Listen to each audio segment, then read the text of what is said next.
Today we will be discussing the function and sitting test. The purpose of the measure is to assess function sitting balance, qualify patient performance for specific functional sitting tasks, and provide method of tracking changes in sitting balance over time. This test is good for the patient population who is unable to tolerate a balance test that involves standing or gait tasks. It's good for patients that have a known sitting balance deficit, for individuals with functional limitations who may score too low on other balance measures, patients who are impulsive or have safety issues while sitting, patients who want to work on speed and motor control while seated. Necessary equipment, designed to be performed at a hospital bedside with a PT or healthcare personnel. Equipment, step stool or riser, stopwatch, tape measure, small or lightweight object, tape measure or stopwatch works as well, and the FIST scoring sheet, 14 items, 0 to 4 scoring. When positioning the patient should maintain the following position throughout the test. The patient seated at edge of bed with bed flat, half the femur length supported on mattress, hip and knee flexed to 90 degrees, feet flat on the floor. Hips should not be abducted or adducted, or internally or externally rotated. Hands on the lap unless needed for support.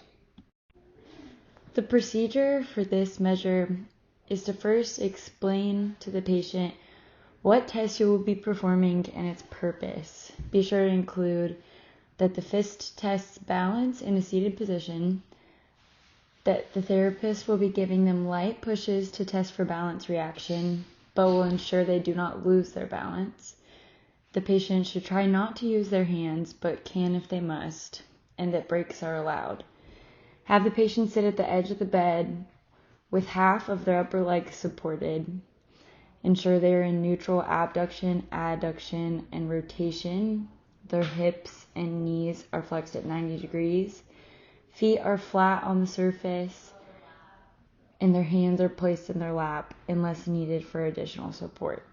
Make sure that you have gathered all appropriate equipment, patient and therapist are in correct position, and that the patient has asked all questions before starting the test. On this slide, the 14 test items for the FIST test are listed.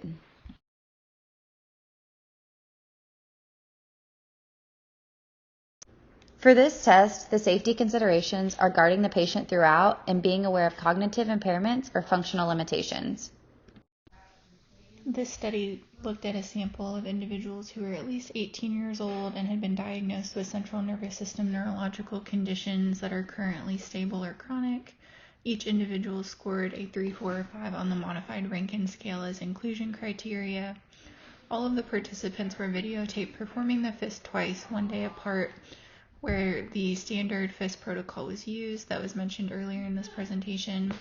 Both videotapes were then scored by the same reporter and analyzed using SPSS with a significance level of 0.05 and a confidence interval of 95%.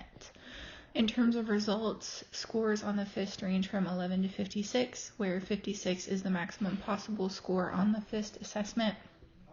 And in terms of reliability, the ICC was 0.977, which the researchers indicated had excellent test-retest reliability, as well as excellent inter- and intra-rater reliability. And overall, based on that, this study shows promising reliability and validity. This study looked at reliability and validity of the FIST in non-ambulatory individuals with MS.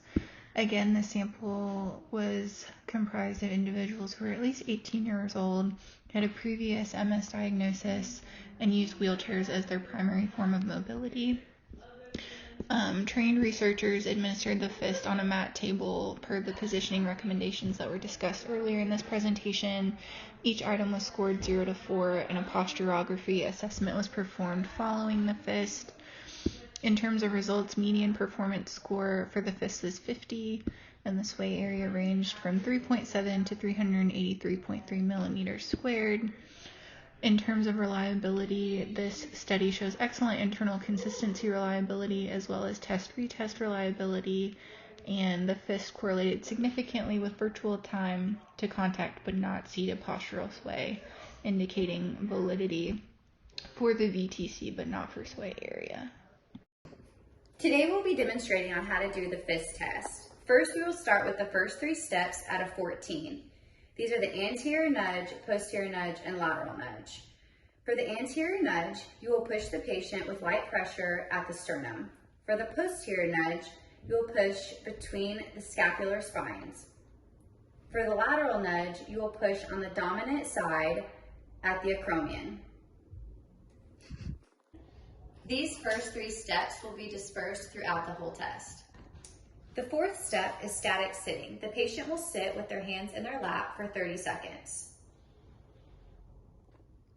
The 5th step is done while seated, moving the head side to side like you're nodding no. Turn your head to the right and to the left, and then forward. Action. The patient needs to move their head through full available range of motion. For the 6th step, the patient will be sitting with their eyes closed with their hands in their lap. The examiner will time for 30 seconds.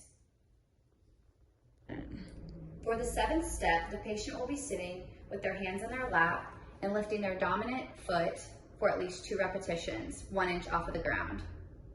Like this.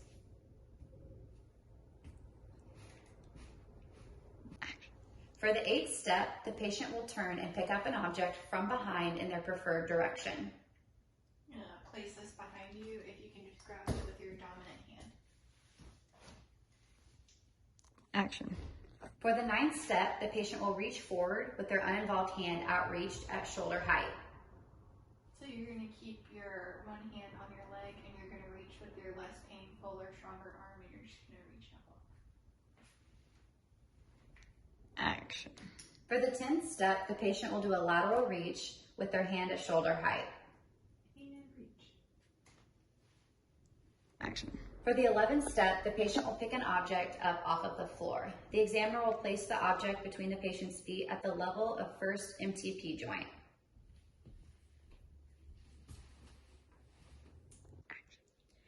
For the 12th step, the patient will do a posterior scoop, moving back 2 inches without using their hands.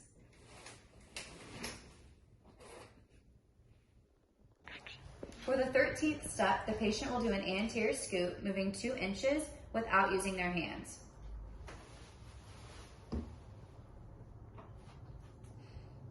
Action. For the 14th step, the patient will do a lateral scoot, moving 2 inches without using their hands.